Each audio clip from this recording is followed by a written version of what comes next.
नमस्कार। आज हम एक ऐसे मुद्दे पर बात करने जा रहे हैं जो बेहद गंभीर भी है और दर्दनाक भी। भारत में मॉब लिंचिंग। ये एक ऐसा विषय है जो हम सबको अंदर तक झकझोरता है और सोचने पर मजबूर करता है। तो सबसे पहले ये समझना जरूरी है कि मॉब लिंचिंग आखिर है क्या। देखिए, ये सिर्फ एक हत्या नहीं है, बल्कि उससे कहीं ज्यादा है।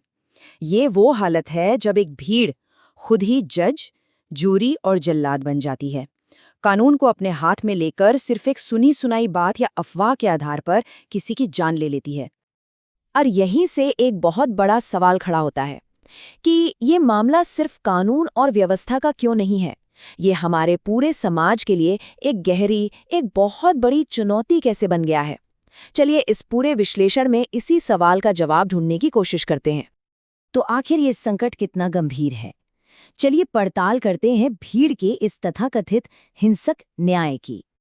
इस बात की गंभीरता का अंदाजा इसी से लगाया जा सकता है कि मॉब लिंचिंग को भारत की सबसे बड़ी सामाजिक बुराइयों में से एक माना गया है।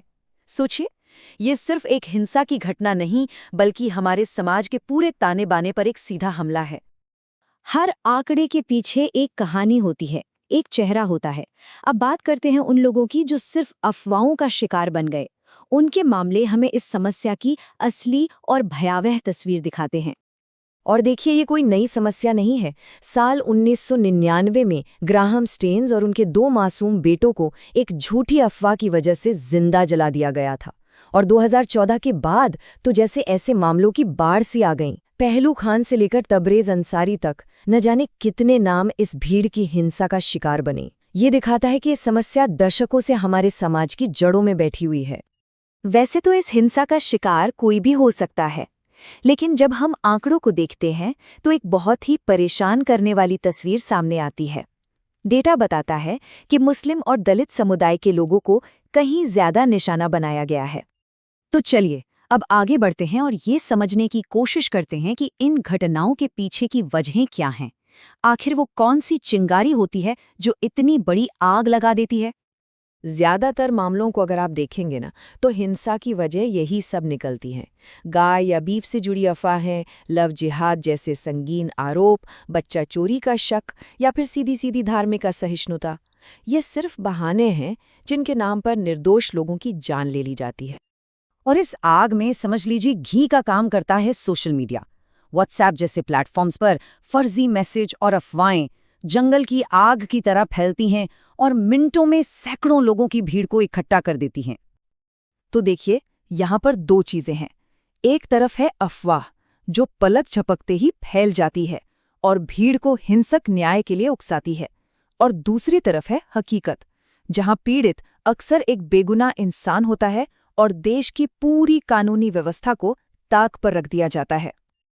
अब इतना सब कुछ हो रहा है तो जाहिर है ये सवाल उठता है कि इस बढ़ती चुनौती के खिलाफ हमारे देश के कानून ने क्या किया है, क्या प्रतिक्रिया दी है। देश की सबसे बड़ी अदालत यानी सुप्रीम कोर्ट ने इस मुद्दे को बहुत ही गंभीरता से लिया है।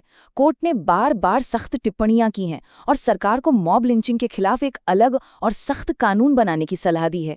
ये अपने आप में इस अपराध की गंभीरता को दिखाता है। सुप्रीम कोर्ट ने सिर्फ चिंता नहीं जताई, बल्कि आगे का रास्ता भी दिखाया है। उनके सुझावों में साफ तौर पर कहा गया है कि ऐसे मामलों के लिए फास्ट ट्रैक कोर्ट बनाए जाएं, अफवाह फैलाने वालों पर सख्त से सख्त कार्रवाई हो और पीड़ित परिवारों को उचित मुआवजा दिया जाए। अच्छी बात यह है कि सुप्रीम कोर्ट की सलाह पर अमल करते हुए मणिपुर और राजस्थान जैसे कुछ राज्यों ने इस दिशा में पहल भी की है। उन्होंने मॉब लिंचिंग के खिलाफ अपने खुद के कानून बनाए हैं, जिनमें आजीवन कारावास तक की सजा का प्रावधान है। तो अब हम इस विश्लेषण के आखिरी पड़ाव पर पहुंच गए हैं। यहाँ हम बात करेंगे एक ऐसे समाधान की, एक ऐसे रास्ते की जिसमें समाज के हर सदस्य की, हम सबकी एक भूमिका है। देखिए, इस समस्या का समाधान किसी एक की नहीं, बल्कि हम सबकी साझी जिम्मेदारी है। सरकार को कानून व्यवस्था मजबूत करनी होगी, समाज को आपसी सहिष्णुता और जागरूकता को बढ़ावा देना होगा, और हम में से हर एक को, हर व्यक्ति को किसी भी जानकारी पर भरोसा करने से पहले उसे 100 बार परखना होगा। तो हम सब असल में क्या कर सकते हैं? ये कुछ बहुत ही सीधी साधी बातें हैं। कोई भी मैसेज, कोई भी वीडियो आगे भेजने से पहले एक पल रुक कर सोचें। देश के कानून और न्याय व्यवस्था पर अपना भरोसा बनाए रखें, सोशल मीडिया का इस्तेमाल सावधानी और जिम्मेदारी से करें और फेक न्यूज़ के खिलाफ जो जागरूकता अभियान चलते हैं उनमें मदद करें। आखिर में ये समझना सबसे ज्यादा जरूरी है कि मॉब लिंचिंग सिर्फ एक कानूनी मुद्दा नहीं है। नहीं, ये एक सामाजिक और नैतिक चुनौती है। ये एक मानवीय संकट है जो हमारी अनेकता में एकता की नींव को ही कमजोर करता है। और इस विश्लेषण के अंत में एक सवाल है जो हम सबको खुद से पूछना चाहिए। जब तक इस देश का हर एक नागरिक, चाहे वो किसी भी समुदाय का हो, किसी भी धर्म का हो, खुद को पूरी तरह सुरक्षित महसूस नहीं करता, क्या हम सच में खुद को एक एकजुट राष्ट्र कह सकते हैं? सोचिएगा जरूर।